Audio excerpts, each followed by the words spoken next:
बिस्मिल्लाहिर्रहमानिर्रहीम नहमदुहु व नुसल्ली व नुसल्लिमु अला रसूलिहिल करीम अम्मा बाद। 22वें पारे की तिलावत का खुलासा। 22वां पारा अल्लाह जल्ल शानो ने शुरू फरमाया है, और वमन यक़नुत मिनकुन्न लिल्लाहि व रसूलिही व तअमल सालिहा, यहाँ से 22वें पारे की इब्तिदा फरमाई है। इस 22वें पारे में अल्लाह जल्ल शानो ने अज़वाज मुतहरात नबी पाक सल्लल्लाहु अलैहि वसल्लम की बीवियाँ, जिनका 21वें पारे से जिक्र और तज़किरा चल रहा है, उनके बारे में चंद हिदायत अल्लाह जल्ल शानो ने इरशाद फरमाई हैं। वो 6 किस्म की हिदायत हैं जो नबी पाक सल्लल्लाहु अलैहि वसल्लम की बीवियों को फरमाया गया है। सबसे पहले अल्लाह ताला जल्ल शानो ने फरमाया कि दीगर औरतों से बढ़ के कायनात की तमाम औरतों से बेहतर मकाम जो है वो नबी पाक सल्लल्लाहु अलैहि वसल्लम की बीवियों का है। और फरमाया यहाँ लस्तुन्ना का अहदिम मिनन निसा, लस्तुन्ना का अहदिन का मतलब है कि आप जैसी कोई नहीं है। ये लफ्ज़ अहद के साथ गैर की नफी ये अल्लाह जल्ल शानो ने ये अपने लिए फरमाई है, ये यहाँ फरमाई है। फरमाया कुल हुवल्लाहु अहद, ये आपने लिए फरमाया कि अल्लाह के अलावा कोई खुदा नहीं। तो यहाँ भी फरमाया लस्तुन्ना का अहद, नबी पाक सल्लल्लाहु अलैहि वसल्लम की अज़वाज मुतहरात की तरह कोई और औरत नहीं है। फिर अल्लाह ताला जल्ल शानो ने इनके लिए फरमाया कि आप जो नेकी का काम करेंगी तो आपको डबल अजर मिलेगा, और अगर खुदा न खास्ता गुनाह हो गया तो गुनाह का अजाब भी दुगना है। तो यहाँ अल्लाह जल्ल शानो ने जिन 6 बातों को जिक्र फरमाया, उसमें पहली बात ये इरशाद फरमाई, अगर कोई बंदा मसला पूछने आए तो जानबूझकर ये निजाकत से बात न करें, क्योंकि जिस शख्स के दिल में कोई मर्ज और कजी मौजूद होगी तो उसके दिल में तमा और लालच आ जाएगी। दूसरी हिदायत फरमाई कि अपने घरों में करार से रहें। तीसरी हिदायत फरमाई कि जाहिलियत की तरह बनाओ सिगार न दिखाती फिरें। चौथे नंबर पर फरमाया नमाज की पाबंदी करें। 5वें नंबर पर इरशाद फरमाया ज़कात की अदायगी करें। 6ठे नंबर पर इरशाद फरमाया कि अल्लाह और उसके रसूल की इताअत करें, फरमा बरदारी करें, इत्तिबा करें। मज़कूरा हिदायत अल्लाह जल्ल शानो ने बराह रास्त तो अज़वाज मुतहरात को दिए हैं, लेकिन उम्मत की ख़वातीन भी अगर इस पे अमल करें इन हिदायत पे तो रब्बे करीम इनको भी अजर अता फरमाएगा। उसके बाद इन्नमा युरीदुल्लाहु लियुज़हिब अन्कुमुर रिज्स अहलल बैत, इस आयत के अंदर अल्लाह जल्ल शानो ने अहलुल बैत को बयान फरमाया है। अब अहलुल बैत कौन है? रसूलुल्लाह सल्लल्लाहु अलैहि वसल्लम के याराने का नाम पैगंबर के सहाबा है, और रसूलुल्लाह सल्लल्लाहु अलैहि वसल्लम के घराने का नाम पैगंबर की अहले बैत है। अब अहले बैत में कौन कौन अफराद शामिल हैं, इनके बारे में यहाँ पर पूरी तफसील के साथ अल्लाह जल्ल शानो ने फरमाया कि मज़कूरा हिदायत पर जब ये अमल करेंगे तो इसका नतीजा होगा कि अल्लाह अज़वाज मुतहरात से गंदगी को दूर करके ऐसी पाकीज़गी अता फरमाए जो हर तरफ से मुकम्मल पाक हो। अब मैं यहाँ आपको अहले हक का अकीदा और नजरिया समझा देता हूँ। फरमाया नबी पाक सल्लल्लाहु अलैहि वसल्लम की अहले बैत में पैगंबर की बीवियाँ, पैगंबर की औलादें, पैगंबर की औलाद की औलादें और पैगंबर के दामाद, ये अहले बैत में शामिल हैं। आयत के माकबल और माबाद से मालूम होता है कि बराह रास्त अल्लाह जल्ल शानो ने रसूलुल्लाह सल्लल्लाहु अलैहि वसल्लम की बीवियों को अहले बैत का मिस्दाक फरमाया, जबकि उमूमी अल्फाज हो या अहदीस पाक हो, इससे पता चलता है कि नबी पाक सल्लल्लाहु अलैहि वसल्लम के ये उमूम है। लेकिन उमूमी अल्फाज जो आयत के हैं और अहदीस पाक हैं उनसे समझ आता है कि नबी पाक सल्लल्लाहु अलैहि वसल्लम की सारी बेटियां, सारे बेटे, रसूलुल्लाह सल्लल्लाहु अलैहि वसल्लम की बनात, नबी पाक अलैहिस्सलातु वस्सलाम की औलाद में हज़रत ज़ैनब, हज़रत उम्मे कुलसूम, हज़रत रुक़ैया, हज़रत फ़ातिमा रज़ियल्लाहु अन्हुन्ना, हुज़ूर पाक अलैहिस्सलातु वस्सलाम की औलाद, फिर इन बच्चियों की आगे औलाद, नबी पाक सल्लल्लाहु अलैहि वसल्लम की तीनों दामाद, ये अहलुल बैत में शामिल हैं। मज़ीद इसकी तफसील के लिए अलग पूरे दलाइल मौजूद है, लेकिन खुलासे के तौर पर मैंने चंद बातें आपकी खिदमत में रख दी। इससे अगली आयत में वमा कान लिमुमिनिन वला मुमिनतिन इज़ा क़ज़ल्लाहु व रसूलुहु अमरा, इस आयत में हुक्म खुदा, हुक्म मुस्तफ़ा मानने की वाज़ेह और दो टोक बात इरशाद फरमाई गई है कि नबी की बात और खुदा की बात आपने माननी है। अगर वो फैसला फरमा दे और अगर आप मुमिन रहना चाहते हैं तो आपको तस्लीम करना होगा, और बंदे ने अगर तस्लीम नहीं किया तो उसका ईमान से कोई वास्ता नहीं रहेगा। फ़क़द ज़ल्ला ज़लालन मुबीना, वो गुमराही के कटहरे में जाके पहुंच जाएगा, गुमराही के गड्ढे में जाके पहुंच जाएगा। अब इस आयत में अल्लाह जल्ल शानो ने बात इरशाद फरमाई, इसका एक खास बैकग्राउंड है। यह तब उतरी थी जब नबी पाक सल्लल्लाहु अलैहि वसल्लम ने अपनी फूफी जात बहन, फूफी जात, फूफी की बेटी हजरत ज़ैनब बिन्त जहश की शादी अपने आज़ाद करदा गुलाम साहबी रसूल हजरत ज़ैद बिन हारिसा रज़ियल्लाहु तआला अन्हु से करनी चाहिए। उनके भाई को یہ نبی علیہ الصلوۃ والسلام کے پھوپھی ذات کو اپنی بہن کا یہ رشتہ دیتے ہوئے اچھا نہ لگا کہ جی وہ آزاد کردہ غلام ہے اور میری بہن آزاد ہے، اونچا خاندان، یا اس طرح کی بات. تو نبی علیہ الصلوۃ والسلام نے تو فیصلہ فرما دیا. تو اللہ جل شانہ نے آیت اتاری. جب یہ آیت اتری تو دونوں بہن بھائی تیار ہو گئے کہ جی ہم شادی کے لیے تیار ہیں. اللہ اکبر. یہ نبی علیہ الصلوۃ والسلام کے صحابہ کا قرآن کریم کے اوپر عمل کرنے کے لیے ایک دیانتداری تھی. دونوں تیار ہو گئے اور شادی ہو گئی، اور انہوں نے دل و جان سے اس فیصلے کو تسلیم کر لیا. اس کی اگلی آیت میں وَإِذْ تَقُولُ لِلَّذِي أَنْعَمَ اللَّهُ عَلَيْهِ وَأَنْعَمْتَ عَلَيْهِ أَمْسِكْ، اس آیت کے اندر اللہ جل شانہ نے حضرت زینب رضی اللہ تعالی عنہا کے نکاح اور طلاق اور پھر رسول اللہ صلی اللہ علیہ وسلم سے نکاح اور اس بات کو ارشاد فرمایا. ہوا یہ کہ خاوند بیوی تو بن گئے، شادی بھی ہو گئی، لیکن اتفاقی طور پہ ناچاکی ہوتی رہی یا کسی بات کی وجہ سے میاں بیوی میں ان بن چلتی رہی، وہ بن نہ سکا، معاملہ نباہ نہیں ہو سکتا تھا. تو حضرت زینب نے نبی پاک صلی اللہ علیہ وسلم کی پھوپھی کی بیٹی ہیں، اور حضرت زید جو ہے آزاد کردہ غلام ہیں. تو انہوں نے آپ صلی اللہ علیہ وسلم سے آ کر مشورہ کیا کہ یا رسول اللہ میں چاہتا ہوں کہ میں اس رشتے کو ختم کر دوں، میں طلاق دے دوں. نبی پاک علیہ الصلوۃ والسلام نے فرمایا اللہ سے ڈریے اور اپنی بیوی کو اپنے پاس رکھیے. یہ بات آپ علیہ الصلوۃ والسلام نے ارشاد فرمائی کہ حقوق ادا کرتے رہیے. لیکن اس دوران ایک بات ہے جس کو رب کریم ارشاد فرما رہے ہیں، فرمایا وَاتَّقِ اللَّهَ وَتُخْفِي فِي نَفْسِكَ مَا اللَّهُ مُبْدِيهِ وَتَخْشَى النَّاسَ. نبی پاک صلی اللہ علیہ وسلم رب نے بتایا تھا زید کی طلاق ہوگی، یہ خاتون عدت گزاریں گی اور آپ کی بیوی بنے گی، یہ بتا دیا تھا اللہ جل شانہ نے. نبی پاک صلی اللہ علیہ وسلم پھر بھی اس کو اپنے دل میں رکھے ہوئے تھے، حضرت زید پر اس بات کو کھول نہیں رہے تھے. یا ہو سکتا ہے کہ کہیں لوگوں کے اعتراضات آنا شروع ہو جائیں، جی کل تک منہ بولا بیٹا، منہ بولا بیٹا ہونے کے بعد اس کی بیوی سے نکاح، اس کی عدت کے بعد، تو اس طرح کے اعتراضات کا بھی سامنا ہو سکتا تھا. تو اللہ جل شانہ نے قرآن میں آیت اتار دی. فرمایا نبی پاک علیہ السلام آپ نے دل میں رکھا ہے، رب کھول کے بتا رہا ہے ایسا کچھ بھی نہیں ہے. رب کریم اس مسئلے کو آپ کے ذریعے ختم فرمائے گا کہ منہ بولے بیٹے کی بیوی کو جب طلاق ہو جائے یا بیوہ ہو جائے تو اس کا منہ بولے سسر کے ساتھ نکاح ہو سکتا ہے، وہ حقیقی سسر نہیں بنتا، ہم آپ کے ذریعے ختم کرائیں گے. تو اللہ جل شانہ نے پھر اسی طرح کرایا. پھر حضرت زینب کو طلاق ہوئی، عدت گزری، ان کا نکاح رسول اللہ صلی اللہ علیہ وسلم سے ہوا، اور حضرت زینب بنت جہش امہات المؤمنین میں شامل ہوئی، نبی پاک صلی اللہ علیہ وآلہ وسلم کی بیوی بنی. تو اللہ جل شانہ نے بات ارشاد فرمائی. اب اس سے اگلی آیت جو ہے وہ آیت ختم نبوت کہلاتی ہے. ما کان محمد ابا احد من رجالکم ولکن رسول اللہ وخاتم النبیین وکان اللہ بکل شیء علیما. یہ سورۃ احزاب کی خاص آیت نمبر 40 ایک مخصوص آیت ہے، آیت ختم نبوت ہے، واضح دلیل ہے، برہان ہے، حجت ہے، عقیدہ ہے ختم نبوت کے لیے. اس میں اللہ جل شانہ جو خلاصہ ذکر بات فرمائی، میں خلاصے کے طور پہ آپ کی خدمت میں بات کیا دیتا ہوں. نبی پاک علیہ الصلوۃ والسلام تمام نبیوں میں سب سے آخری نبی ہیں. آپ صلی اللہ علیہ وسلم کو نبی ماننا بھی ضروری ہے، آخری نبی ماننا بھی ضروری ہے. حضور پاک علیہ الصلوۃ والسلام کو جو نبی نہ مانے وہ بھی دائرہ اسلام سے خارج، اور جو آخری نبی نہ مانے وہ بھی دائرہ اسلام سے خارج. اس آیت کا خلاصہ یہ ہے. خاتم الانبیاء کی 5 صفات اگلی آیات میں اللہ جل شانہ نے ذکر فرمائی ہیں. یا ایھا النبی انا ارسلناک شاہدا ومبشرا ونذیرا وداعیا الی اللہ باذنہ وسراجا منیرا. اس آیت کے اندر نبی پاک علیہ الصلوۃ والسلام کی 5 خصوصیات رب نے ذکر فرمائی. نمبر 1، نبی پاک علیہ الصلوۃ والسلام باقی امتوں پہ جب وہ تکذیب کر رہی ہوں گی اپنے انبیاء کی کہ یہ تو ہمیں دعوت انہیں نہیں دی، حضور ان پر گواہی دیں گے اور نبی علیہ الصلوۃ والسلام بتائیں گے. حضور علیہ السلام بشارت دینے والے ہیں، جہنم سے ڈرانے والے ہیں، اللہ کے حکم سے لوگوں کو بلانے والے ہیں، اور نبی علیہ الصلوۃ والسلام ایسے چراغ ہیں جو امت کو روشنی دے رہے ہیں.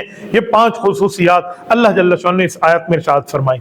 اب خاتم الانبیاء کی خصوصیات کو اللہ جل شانہ نے 4 خصوصیات پھر آگے ارشاد فرمائی ہیں.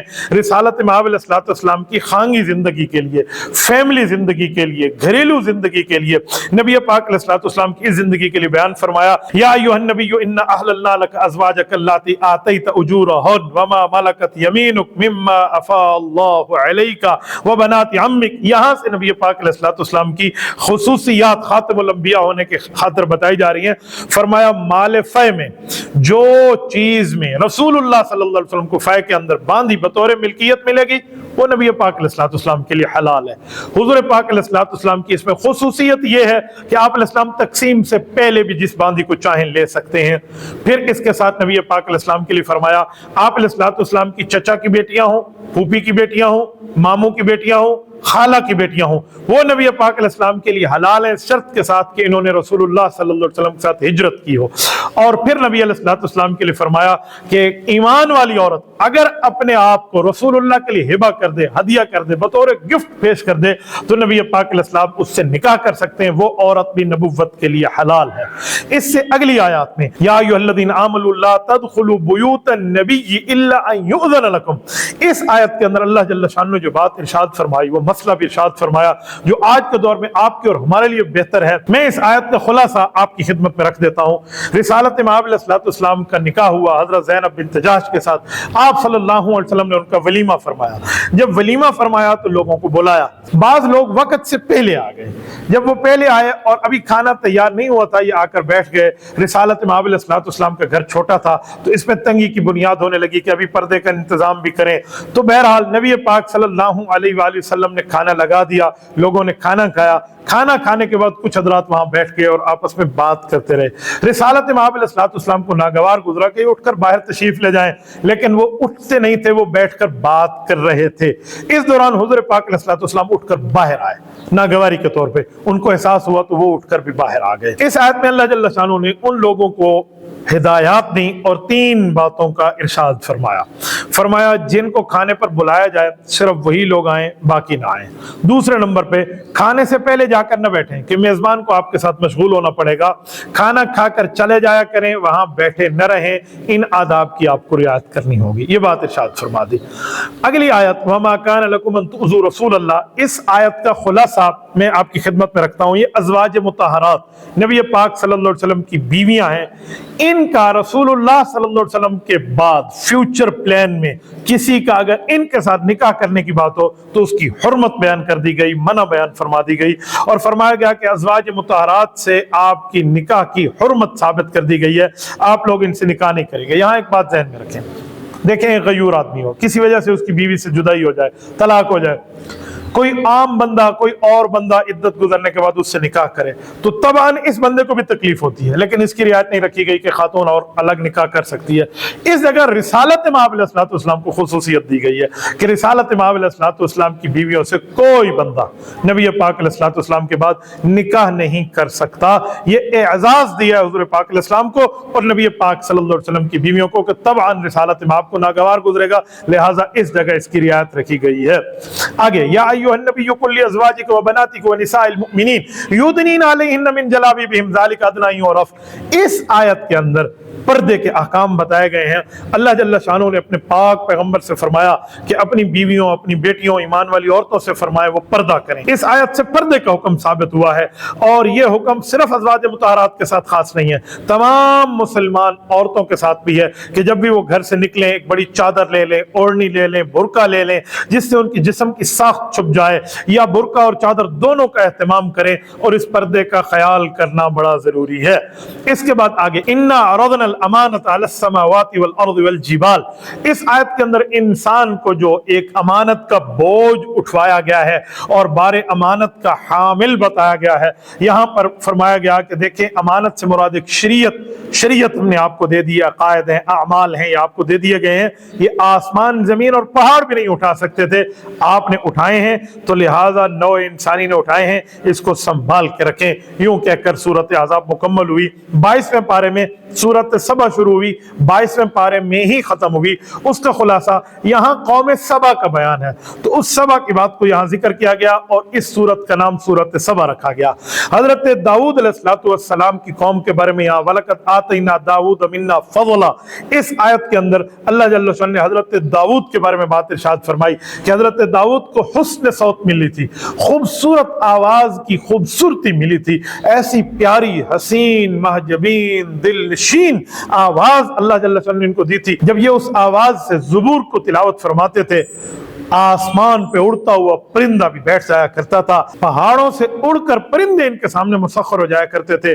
फिर ये परिंदे और ये पहाड़ मुसख्खर हो जाते, इनके साथ मिलकर अल्लाह की तस्बीह करते। फिर अल्लाह ने इनके हाथ पर लोहे को नरम करा दिया था, फिर ये अपने हाथ से उसे मोड़ के जैसे चाहते उम्दा और सलीके के साथ और बेहतरीन तरीके के साथ उसे जैसे चाहते बना लेते। जंगी हथियार बना लें या जो भी बना लें, बर्तन बना लें, जरूरत की अशिया बना लें, ये बना लेते। ये जिक्र फरमाया। उसके आगे हजरत दाऊद अलैहिस्सलाम अलैहिस्सलाम के बेटे हजरत सुलेमान के लिए फरमाया वसुलैमान अर्रीह गुदुव्वुहा शहरun व रवाहुहा शहर। यह आयत सियासिया है। इस बारे में फरमाया कि हजरत दाऊद अलैहिस्सलाम के बेटे हजरत सुलेमान के भी हमने चीजें ताबे कर दी थी और वो इसके जरिए दूर दराज का सफर इंतहाई मुख्तसर वक्त में किया करते थे। सुबह शाम में तय कर लेते, महीनों की मुसाफत को तय कर लेते। और अल्लाह जल्ल शान ने जिन्नात को भी इनके ताबे कर दिया था। ये जैसे चाहते जिन्नात से काम ले लिया करते थे। ताबे का चश्मा इनको दे दिया गया था, वो उससे बर्तन बना लेते, बाकी चीजें भी बना लेते। इसके आगे हजरत सुलेमान अलैहिस्सलाम की वफात की बात बयान फरमाई। फलम्मा क़ज़ैना अलैहिल मौत मा दल्लहुम अला मौति इल्ला दाब्बतुल अर्द तअकुलु मिन साता। यहाँ अल्लाह जल्ल शान ने जो बात इरशाद फरमाई है वो समझने के काबिल है। यहाँ दो वजह से पूरी तरतीब बयान की जा रही है कि सुलेमान अलैहिस्सलाम इबादत के लिए असा लेके खड़े हो गए और जिन्नात देख रहे थे तो वो समझ रहे हमारी निगरानी कर रहे हैं, तो उन्होंने बैतुल मुक़द्दस की तामीर का बाकी मांदा काम करना शुरू कर दिया। सुलेमान अलैहिस्सलाम वहां ठहरे हैं, मलकुल मौत को हुक्म हुआ जाए इनकी रूह कब्ज कर लें। सुलेमान अलैहिस्सलाम की रूह कब्ज कर ली गई। आप अलैहिस्सलाम की वफात हो गई।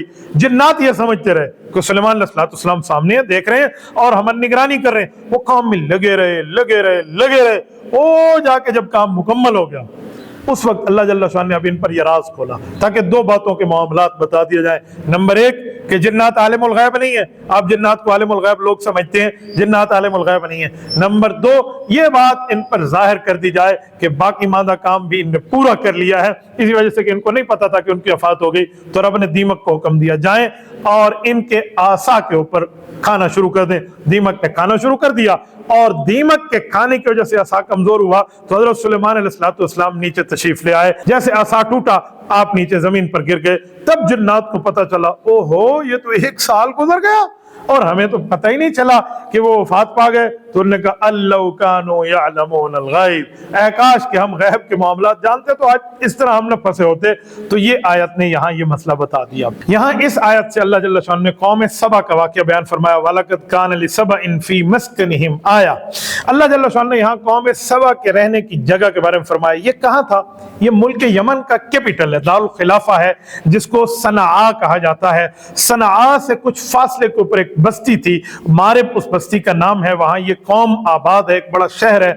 तो वहां पर सड़कें थी, फल थे, बागात थे, दूर दराज तक फैले हुए इलाके तक ये सारी चीजें मौजूद थी।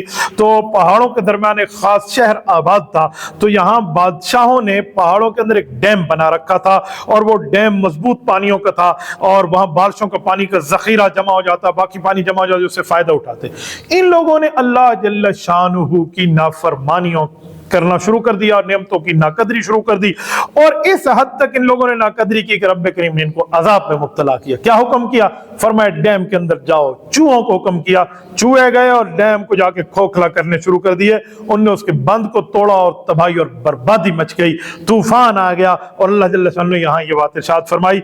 फिर इस आयत के आखिर में अल्लाह जल्ल शान ने मुशरिकीन मक्का को फरमाया कि देखो उनके साथ ऐसा हुआ, तुम्हें दावत गौर व फिक्र गोया मिली है। कुल इन्नमा की आयत में फरमाया कि तुम लोग नबुव्वत को, रसूलुल्लाह सल्लल्लाहु अलैहि वसल्लम को नऊजुबिल्लाह मजनून कहते हो। ये तो अल्लाह की निशानी है, अल्लाह जल्ल शान ने इन्हें भेजा है, ये तो अल्लाह के लिए तुम्हें नसीहत कर रहे हैं। लिहाजा तुम तन्हाई में बैठ के जरा सोच लो, गौर व फिक्र से काम तो कर लो कि खुदा के बंदे क्या कर रहे हो, उनकी मुखालफत कर रहे हो। 40 साल नबुव्वत ने तुम्हारे अंदर गुजारे हैं, बचपन से लेकर अब तक तुम्हारे सामने सिद्क को अमानत इनके अंदर है, इनकी बात को तस्लीम करो। मजनून कह के अपने ऊपर अजाब को दावत न दो, यूं कहकर इस सूरत को मुकम्मल किया जा रहा है। 22वें पारे में सूरतुल फातिर है। ये 22वें पारे में शुरू है, 22वें पारे में ही खत्म है। सूरतुल फातिर को फातिर क्यों कहते हैं? यहाँ फातिर समावात पहली आयत का लफ्ज है, इस वजह से सूरत का नाम यही रख दिया गया। इसमें तौहीद की बात भी है, रिसालत भी है, क़यामत भी है, मुशरिकीन की तकज़ीब पर रसूलुल्लाह सल्लल्लाहु अलैहि वसल्लम को तसल्ली भी है। ये सारी चीजें इरशाद फरमाई गई। अब सबसे पहले अल्हम्दुलिल्लाह फातिरिस समावाति वल अर्द। इस आयत के अंदर रिसालत इमाम अलैहिस्सलाम के पास फरिश्ते आते हैं। तो यहाँ फरमाया जो फरिश्ते हैं, जो कासिद हैं, अल्लाह के नुमाइंदे हैं, वो अल्लाह और अल्लाह के नबी के दरमियान वास्ता है, वो आते हैं। अब ऐसे फरिश्ते आते हैं, किसी के 2 पर हैं, किसी के 3 पर हैं, किसी के 4 पर हैं। जरूरी नहीं है इतने हो, इससे ज्यादा भी हो सकते हैं, इससे कम भी हो सकते हैं। पूरी तरतीबें बता दी और اور فرمایا کہ جبرائیل علیہ السلام کے لیے تو روایات میں ہے کہ ان کے تو 600 پر ہیں، 2 پر ہی اگر وہ نکال دے تو زمین آسمان کا فاصلہ چھپ جائے، اتنے بڑے ہیں۔ یہ بات ارشاد فرمائی۔ آگے الیہ یصعد الکلم الطیب والعمل الصالح یرفعہ، اس آیت میں کلمات طیبات، کلمہ توحید کی بات فرمائی کہ اللہ جل شانہ اس سے بڑی محبت کرتے ہیں، یہ اللہ کی طرف چڑھتے ہیں، اللہ کی طرف مقبول ہو جاتے ہیں، ان کو قبول کر لیا جاتا ہے، قبولیت تامہ ان کو ملتا ہے۔ اس سے اگلی آیات میں مؤمنین کی 3 نشانیوں کو بیان فرمایا گیا ہے۔ ثم اورثنا الکتاب کی آیت کو اگر ہم دیکھیں تو یہاں اللہ جل شانہ نے 3 باتیں ارشاد فرمائی ہیں کہ مؤمنین کی 3 قسمیں ہیں، ایک ہے ظالم لنفسہ، دوسرے مقتصد، اور تیسرے ہیں سابق بالخیرات۔ ان تینوں کے ساتھ جنت کے معاملات کی بات فرمائی، لیکن ایک معاملے کے ساتھ یوں دیکھیں، ظالم لنفسہ وہ ہیں جو مسلسل اپنی جان پہ ظلم کرتے ہیں، گناہ کرتے ہیں، نیک اعمال کرتے ہیں لیکن گناہوں سے بھی نہیں بچتے، یہ ظالم لنفسہ ہیں۔ یہ لوگ شفاعت رسول کی وجہ سے جنت جائیں گے، ورنہ معاملے کا معاملہ اپنی جگہ ہے۔ دوسرا فرمایا مقتصد، وہ لوگ ہیں جو درمیانی راستہ اختیار کرتے ہیں، حلال اور حرام کے معاملات کے اندر دیکھتے ہیں، حلال پہ عمل کرتے ہیں، حرام سے بچتے ہیں، لیکن مکروہات سے نہیں بچتے، مستحبات نہیں کرتے، زیادہ نیکیاں بھی نہیں کرتے، بس درمیانی حد تک ہیں، یہ اللہ جل شانہ کی رحمت سے جنت جائیں گے۔ تیسرے ہیں سابقم بالخیرات، نیکیوں میں بڑھتے چلے جاتے ہیں، حلال کام کرتے ہیں، حرام سے بچتے ہیں، مستحبات، مکروہات، ان سب کے معاملات کی پوری ترتیب کرتے ہیں، مباح چیز جن کی اجازت ہو کرنے کی، انہیں بھی عبادت میں حد درجے تک معاملے کو چھوڑ دیتے ہیں شبہات کی وجہ سے۔ یہ وہ لوگ ہیں جو نیکیاں اتنی کثرت سے کرتے ہیں، یہ بغیر حساب کتاب کے جنت جائیں گے۔ یہ ان تینوں کی بات فرمائی۔ اگلی آیت پہ ذرا غور کرنے کی بات ہے، یہاں پر اللہ جل شانہ نے وَلَوْ يُؤَاخِذُ اللَّهُ النَّاسَ میں جو بات ارشاد فرمائی ہے، یہاں پر جانور کے ہلاکت کی بات فرمائی ہے۔ ذرا اس بات کو سمجھیں، اللہ جل شانہ فرماتے ہیں اعمال کفریہ کی وجہ سے ان لوگوں کو میں سزا دوں تو زمین پر کوئی ایک ذی روح جانور بھی نہ بچے، انسان بھی نہ بچے، جانور بھی نہ بچے۔ اب یہاں جانور کا ختم ہو جانا، اس کا مطلب کیا ہے؟ تو اس کا ایک ہی مطلب ہے کہ جانور تو انسانوں کے فائدے کے لیے بنائے گئے تھے نا، متاع لکم ولانعامکم، اللہ نے ہمارے فائدے کے لیے بنا دیے تھے۔ جب انسانوں کے ختم کر دینا ہے، انسانوں پہ نہیں رکھنا، تو جانور تو انسان کے فائدے کے لیے تھے، پھر انہیں رکھنے کا کیا فائدہ؟ اس آیت میں اللہ جل شانہ نے یہ بات ارشاد فرمائی ہے، اور یہاں پر سورۃ فاطر کا اختتام ہو گیا ہے۔ اس پارے کے آخر میں سورۃ یاسین کا تقریباً 100 رکوع کا حصہ شامل ہے۔ تو سورۃ یاسین کو شروع کیا گیا ہے لفظ یاسین سے۔ لفظ یاسین حروف مقطعات ہے، اس میں 2 حروف ہیں، ایک لفظ یا ہے، ایک لفظ سین ہے، ان دونوں کو ملا کر اس سورت کا نام رکھ دیا گیا۔ اس میں امام الانبیاء کی نبوت پر دلیل قطعی کو ارشاد فرمایا یاسین والقرآن الحکیم انک لمن المرسلین، اے نبی پاک صلی اللہ علیہ وسلم، آپ کو اللہ جل شانہ نے نبی بنا کر بھیجا۔ یہ نبی پاک صلی اللہ علیہ وسلم کے لیے اللہ جل شانہ نے آیت اتاری۔ اس سورت کو قرآن کریم کا دل بھی کہتے ہیں، صبح اس کو پڑھنے سے دن کے پورے کام درست ہو جاتے ہیں۔ یہ نبی پاک صلی اللہ علیہ وسلم کی نبوت پر دلیل ہے، دلیل قطعی، نص قطعی کو ارشاد فرمایا جا رہا ہے۔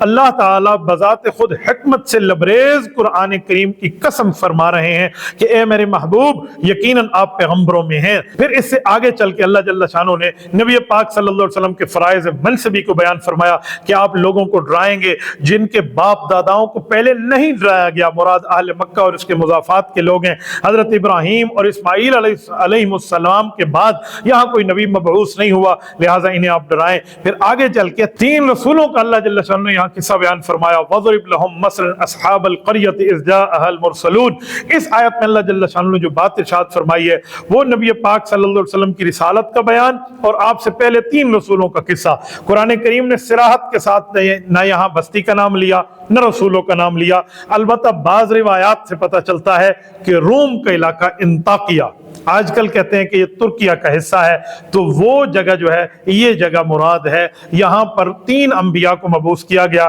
ایک نبی کا نام صادق، ایک کا نام مصدوق اور ایک کا نام شمعون تھا۔ یہ انبیاء کے نام لکھے گئے ہیں۔ ان انبیاء کو اللہ نے بھیجا، پہلے اللہ جل شانہ نے 2 انبیاء کو بھیجا، پھر لوگوں نے ان کی تکذیب کی، ان کو جھٹلایا، پھر تیسرے کو ان کی تائید کے لیے بھیجا، پھر بھی بستی والوں نے بات نہ مانی، تو پھر یہاں حبیب نجار کی بات اللہ جل شانہ نے فرمائی، وَجَاءَ مِنْ أَقْصَى الْمَدِينَةِ رَجُلٌ يَسْعَىٰ تھا قال یا قوم اتبعوا المرسلین اتبعوا من لا یسألکم اجرا وهم مہتدون۔ اس آیت میں اللہ جل شانہ نے رجل کی بات ارشاد فرمائی۔ روایات میں ہے کہ یہ شخص جو تھا یہ حبیب نجار ہے، ان کے والد کا نام اسماعیل ہے تو حبیب بن اسماعیل النجار۔ حبیب نجار جو تھے یہ بڑائی کا کام کیا کرتے تھے۔